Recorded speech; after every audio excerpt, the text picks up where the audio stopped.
asik. Coba kayak gimana? Bisa nggak? Cinta kok tidak. Kok Lu kenapa yang sih? tadi pembukaan pagi-pagi ambiar gitu. Iya. Gimana ya tadi ya? Pembukaannya kan lu. Kan Tadi gimana sih, Gua Bang? belum ada pembukaan tadi. Oh iya. Tadi gini. Iya. Gini. Terus kayak, boom, what about the Jenny? Nah, Jenny. Udah ya. Kayaknya Kayaknya dia harus dikirim ke Nusa Kambangan ya. Asik ketemu artis. enggak, jangan Nusa Kambangan kalau dia.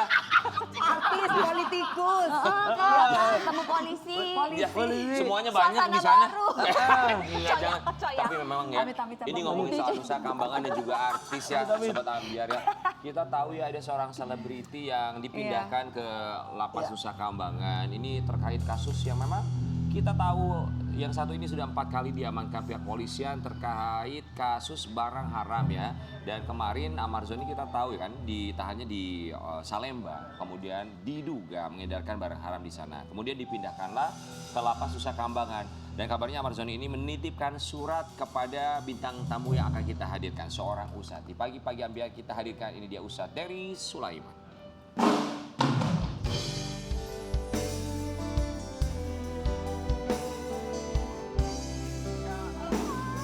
Assalamualaikum Ustadz. Masya Allah, Ustaz. Ya. Ustadz, terima kasih banyak sudah hadir Iya, pagi hari kami ini. berempat mengucapkan Terima kasih banyak. Jangan sendirian dong Mas Rian, Iya, berempat ya. berempat. Aduh, seneng Iya. ngelihatnya Ustaz. Maksudnya menjawab pertanyaan yang begitu luar biasa banyak sekali tentang Amar Zoni. Melihat Amar Zoni dan juga kasusnya, perkembangannya. Ustadz gimana melihat? Saya nggak tahu ya kasusnya apa tiba-tiba di Nusa Kambangan aja. Setahu saya beberapa bulan lalu aku berkunjung ke Rutan. Amar bilang doakan Ustadz Desember aku mau keluar. Aku nyari Ustadz, aku mau ikut dakwah. Jadi aku pikir dia udah baik gitu. Pas minggu lalu kayaknya ya, aku lagi diundang di sini. Wartawan ngasih tahu, Amar tangkap lagi Ustadz. Terus, wah aku emosi tuh. Aku bikin story itu. Keledai itu nggak jatuh ke lubang yang sama 2 kali, ini 4 kali gitu. Terus tiba-tiba aku pikir aku hapus, aku kan belum tanya bener apa enggak gitu. Terus aku ke Malaysia, janjian lah sama kuasa hukum sama timnya Amar kan mau jenguk hari Kamis kemarin. Aku pulang. Tahu-tahu pagi-pagi dokter Camelia datang bawa surat 3 lembar. Baik, kita akan kasih lihat dulu buat Sobat Ambiar. Ini dia cerita dari seorang Ustadz Dery Sulaiman, dititipkan surat oleh Amar Zoni. Apa isi surat tersebut? Mana Ustaz? Jadi apa isi lengkap suratnya kurang lebih Ustadz? Di halaman kedua ketiga kronologis siapa yang terlibat, siapa yang coba dia, siapa yang meras dia. Maka saya nggak bacakan, itu sensitif banget kan. Karena menyebut instansi dan nama-nama orang dan sebagainya. Tapi udah diserahkan ke pengacaranya Amar. Ada yang jebak, ada yang meras tadi Ustadz Nah, di dalam kronologis pengakuannya itu. Baik, ya artinya kalau dia bilang ada yang jebak, ada yang meras, ini asumsinya bahwa dia tidak melakukan apa yang dituduhkan. Tidak. Dalam surat itu dikatakan tuh dia bukan punya dia.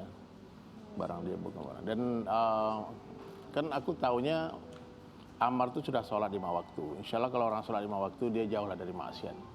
Kemudian saya tanya sama dokter Camelia, setiap kali dia jenguk, dites urin. Amar tuh udah 1 tahun terakhir tuh bersih nggak pakai. Setiap kali jenguk. Jenguk kan sering mereka berkunjung kan dokter kan. iya, Kan iya. dia calon istrinya Amar kan. Iya. Mereka sudah berjanji itu bebas Amar, mereka nikah gitu. Jadi barang-barang Amar pun sudah di dokter Ki semua. Yang dokter itu Ustaz. Jadi saya kaget juga kok tiba-tiba jadi BD gitu kan. Keputus Amar ditahan kan gara-gara pemakai. Dan semestinya kalau menurut hukum BNN sekarang pemakai bukan di penjara tapi direhab kan. Betul, tapi kan Amar Zoni sudah pernah direhab juga, Ustadz. Iya. Baik, ini kita kasih lihat ya. Ini adalah surat yang dititipkan Amar Zoni kepada Ustadz Dery Sulaiman. Kita baca, Kak? Hah, baca ya? Iya. Baca ya? Saya lu aja ya? Saya kayaknya nggak bisa baca deh. Kebaca nggak ini? Assalamualaikum warahmatullahi wabarakatuh. Ya lancar, Sel. Waalaikumsalam warahmatullahi wabarakatuh. Bersama surat ini saya ingin menyampaikan bahwa saya tidak seperti yang dituduhkan oleh media. Saya ingin semua bilang, semua yang tahu Semua orang. semua orang tahu bahwa saya Bukanlah seorang bandar. bukanlah seorang ini bandar. tulisan dokter Bukanlah Pak. seorang bandar. Saya bukan pengedar. Saya hanyalah seorang Public figure. Public figure. yang sedang dalam masa Pembinaan. pembinaan. Berusaha patuh Berusaha patuh agar cepat segera pulang. agar cepat segera pulang. Saya sadar tidak akan mudah bagi saya untuk dipercaya lagi. Namun saya pengen pengen Tat, kebenaran pasti terungkap. mau diizin Tat, Ustaz itu kembali aja Tat. Ya benar, Ustaz aja ya Moci. Itulah. Lanjutin Ustaz, maaf ya. Saya percaya, saya kasih percaya Pak Ustaz. kebenaran pasti terungkap. Kalangan rambut saya. Gimana Tat? Lewat kuasa hukum saya, Om John, Matias, beserta tulisan Kalangan ini ya Pak Ustaz. Gimana Tat? pengakuan saya ini, Kalangan saya Pak Ustaz. Sini Mas. saya akan menjelaskan kronologis versi saya. Singkat versi saya. Terima kasih buat semua yang masih berjuang mendoakan saya, terutama untuk Dokter K. Dokter K yang tetap setia menemani saya sampai pada saat kebenaran ini terungkap. Saya yang berdatangan di bawah ini dengan sebenar-benarnya menyampaikan kronologis kejadian yang menimpa saya sebagai berikut. Baik. Tat. Jadi gimana tuh? Ini bangkunya diinin dulu. Ah, depan Ustadz ini loh. Asik nih, beda sama Ustadz Dery host loh. sebelumnya ya. Depan Ustadz Dery Pemirsa kita nggak tahu begini. tadi kita geser nih pemirsa ya. Yang ada ketutupan sama mereka sebetulnya. Iya, Jadi mereka agak ketutupan. menyingkir. Ustaz, Gitu. ini baru 1 lembar, berarti ada beberapa lembar lagi. Bolak-balik tiga lembar, so berarti ada 6 page. Oke. Panjang ya. Panjang, oke. Kenapa ke Ustadz, bukan ke keluarga? Menitipnya, Nggak tahu, Allah a'lam bishawab. Karena terakhir tuh saya ada deep talk sama dia pembicaraan dan dia ingin bertaubat. Dia ingin berdakwah, dia nggak mau jadi artis lagi. Dia bilang aku nggak mau jadi artis lagi, saat aku keluar nanti aku dakwah. Aku mau hidup benar, mau jadi orang baik gitu. Karena udah 3 kali itu nggak main-main loh. Dan nggak mungkin sebodoh-bodoh orang dia menyengaja 4 kali itu nggak mungkin. Jadi kalau memang Amar bersalah dan ada buktinya dan kita dijelaskan oleh pihak yang berwajib, tentu aku nggak berani baca. Mau ada buktinya, ada ini semua. Sekarang kan yang tuduhan terbaru ini kan baru viral minggu lalu. Berapa hari kemudian, hitungan hari langsung Nusa Kambangan. Ya. Pengacara nggak sudah ada dibuktikan penampingan. nggak, Ustaz? Mestinya kan ada azas praduga tak bersalah. Kan belum disidangkan kasus ini.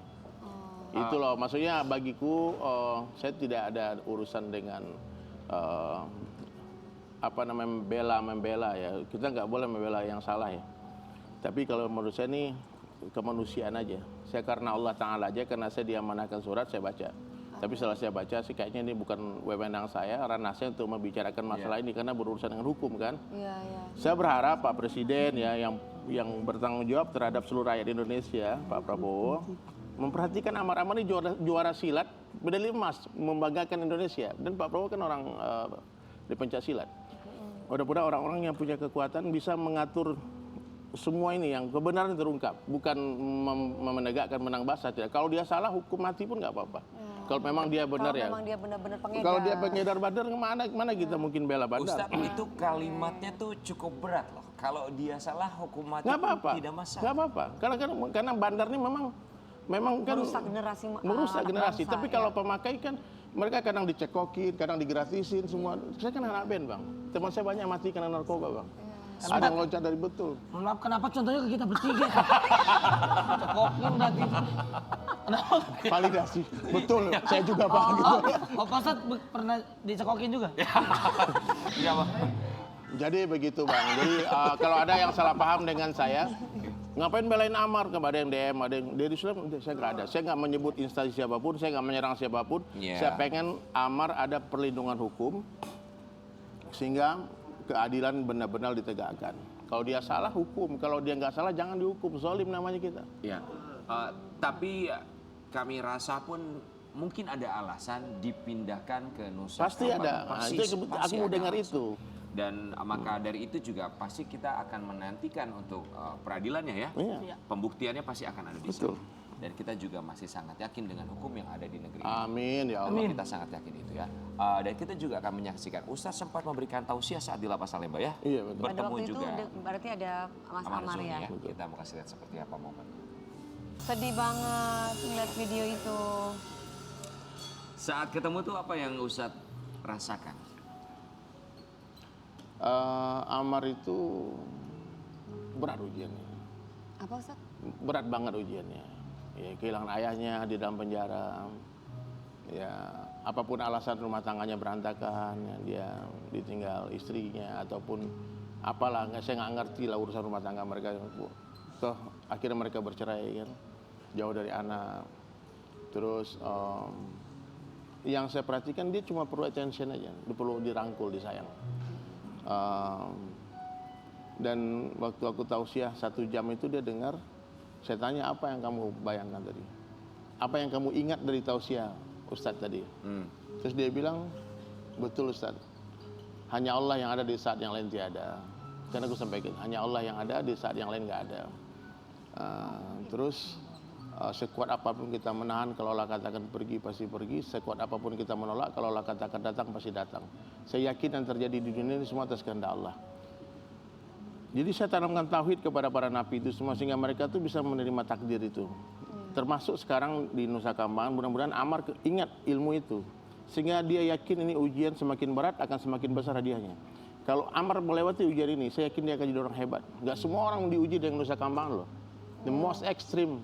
Ini satu pulau loh, itu binatang buas. Saya waktu kemarin di Nusa Kambangan, saya diundang bulan lalu ke sana ngisi tausiah. 47 orang tersangka mati, 300 orang seumur hidup. Ya, saya tanya siapa yang di sini yang sudah dihukum mati, yang sudah divonis mati siapa? Angkat tangan lah, 47 orang. Terus saya tanya, ini yang nggak angkat tangan kalian nggak divonis mati rupanya? Oh, angkat tangan juga semua. Ternyata kita semua sudah divonis mati.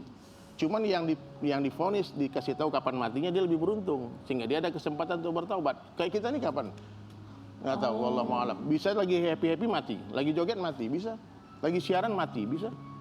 Jadi saya bilang, ini kalian yang 47 orang di sini nih bersyukur kepada Allah karena dia kasih tahu kapan matinya. Ada kesempatan dia sujud, sholat, taubat. Point of view yang baik ya, positif, tapi bukan berarti kita harus melakukan kejahatan untuk divonis mati ya. Tidak. Ya, oke.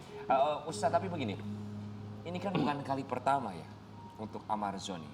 Ibarat Ustadz tadi sampaikan bahwa keledai saja tidak jatuh ke lubang. Hanya keledai yang jatuh ke lubang yang sama. Ya. Tanggapan Ustadz? Kita nggak tahu masalah hidup orangnya, apa persoalan dia, lingkungan dia, circle dia bagaimana. Ya, dan itu bisa terjadi ke siapapun juga. Sabar ya Mas Hendro. Kita nggak tahu masalah, semua orang kan berhak atas masalahnya masing-masing, masa lalunya masing-masing. Dan ini maaf ya, Rasulullah SAW itu Bang, pernah menceritakan satu hadis, orang yang membuat kesalahan bukan 4 kali loh, 99 kali, bukan narkoba, bunuh orang. Kemudian dia ingin bertaubat kepada Allah, dia datang kepada satu orang ulama, ternyata jawaban ulama tadi menyakitkan hatinya. Dibilang apa? 99 orang, oh neraka tuh, jahanam itu. Nggak mungkin, dia emosi, dibacok lagi. Siapa yang Dia baca bilang, Ustadz? ulama tadi. Allah. Terus dia bilang, ya Allah, aku ini datang ke dia, mau minta ampun, kembali kepadamu, tapi mulutnya dia ini bikin aku emosi. Kan kadang-kadang ada orang yang nasihatin kita, bukan iman kita yang naik, darah kita yang naik. Nah itu hati-hati itu ulama kayak gitu tuh. Kemudian dia 100 orang bunuh, dia lalu pergi ke satu orang ulama ahli hikmah, ditanya, ada orang telah bunuh 100 orang, dia bertaubat, diterima nggak taubatnya? Apa jawaban ulama tadi?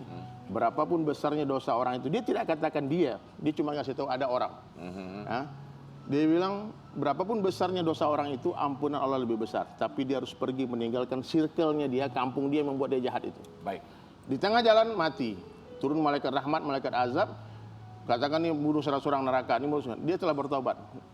Turun malaikat ketiga menengahi, ya. Ukur jaraknya, ternyata lebih dekat ke tempat tujuan, akhirnya masuk surga. Masya Allah. Ustadz, kita mau kasih lihat juga kabarnya Ustadz kemarin sempat meminta bantuan Bang Hotman Paris ya terkait Amar Zoni. 911. Bang, apa betul responnya Bang Hotman menolak?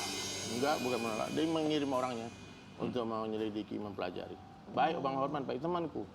Ya, mengirim orang untuk menyelidiki. Iya kan selama ini emang Kan hati-hati Bang masalah narkoba tuh. Di sini jangan ya, saya disclaimer, saya jangan dibilang membela pemakai narkoba, jangan sampai ada framing ke sana ataupun membela Amar Zoni secara dia sebagai orang yang salah gitu, tidak. Saya sebagai seorang, apalagi dia orang kampung saya, sama-sama dari Solo ya. Kami kalau ngomong bukan bahasa Indonesia, pakai bahasa kampung, bahasa daerah. Aku merasa dia adikku, saudaraku yang harus aku perjuangkan juga haknya dia, hak dia membela dirinya dia. Iya, hak asasi manusia. Berilah kesempatan. Maksudnya kemarin Bahwa saya tanya dia sama membela pengacaranya, yang mesti datang juga tapi telat beliau. Mestinya kan sebelum dikirim ke Nusa Kambangan ada memberitahu ke pengacara, ada pengetahuan ke keluarga. Jangan kok tiba-tiba kan ada kejanggalan seperti itu aja bang. Sebetulnya aku secara semua orang saya yakin, cuma banyak orang tidak berani bicara, takut apa yang ditakutkan. Ustadz dari tadi menyebut Dokter Gigi Kamalia. Ini pacarnya Amarzoni sekarang ya. Iya. Dan kita akan hadirkan sosok Dokter Gigi Kamalia yang Pacar dari Mas Amarzoni. punya peran bagi Amarzoni akhir-akhir ini. Di pagi-pagi ambiar, ini dia Dokter Kamelia.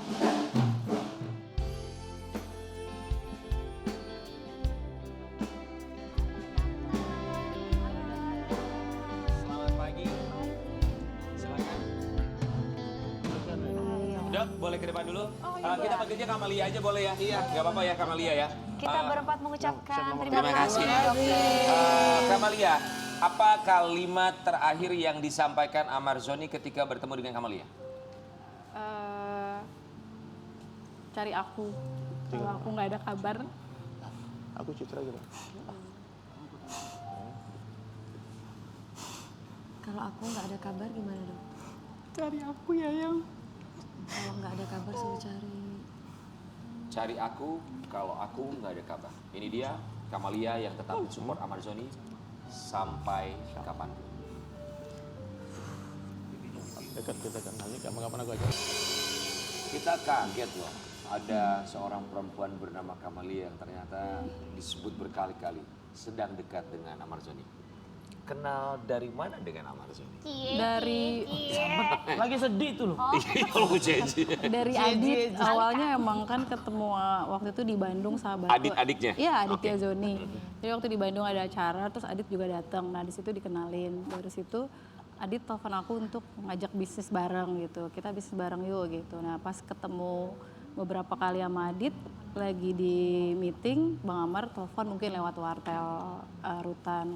Ya udah di situ dikenalin, terus sebulan kemudian aku kunjungan karena ada Bang Amar lah masuk ke dalam usaha itu gitu loh. Jadi Bang Amar yang ide-ide gitu loh gitu. Ngasih ide. Jadi kenalnya di situ. Oke, berapa lama kenalnya? Dari Agustus 2024. Agustus 2024. Mulai menjalin hubungan Iya, Oktober, November mungkin.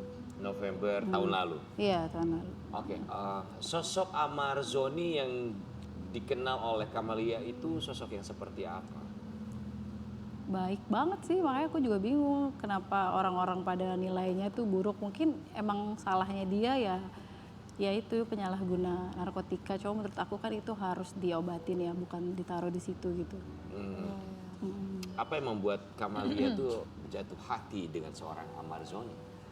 Kalau itu datang dengan proses sih, kalau menurut aku nggak langsung datang suka atau gimana gitu. Tapi karena emang ada bisnis bareng, sering diskusi bareng, mungkin menemukan cocokan untuk bicara gitu, ada diskusi gitu. Tapi kan nggak mudah untuk menjalin hubungan dengan seseorang yang berada di dalam tahanan. Awalnya emang nggak ada niat untuk ke arah situ, cuman pas dia banyak cerita tentang kehidupan dia sampai jatuh ke lubang yang sama, aku cuman mikir ini orang kayaknya harus dibantu gitu. Tapi ternyata proses itu Tuhan ngasih aku punya rasa sama dia gitu sih. Jadi emang awalnya nggak ada gitu, cuma emang niat mau bantu dia. Dan sering ketemu dok. Sering awalnya sebulan sekali, karena kan waktu itu baru mulai usaha kan, jadi sering ketemu dia. Karena kan nggak mungkin komunikasi lewat telepon, jadi sebulan sekali tuh mau nggak mau harus berjumpa sama adik-adiknya.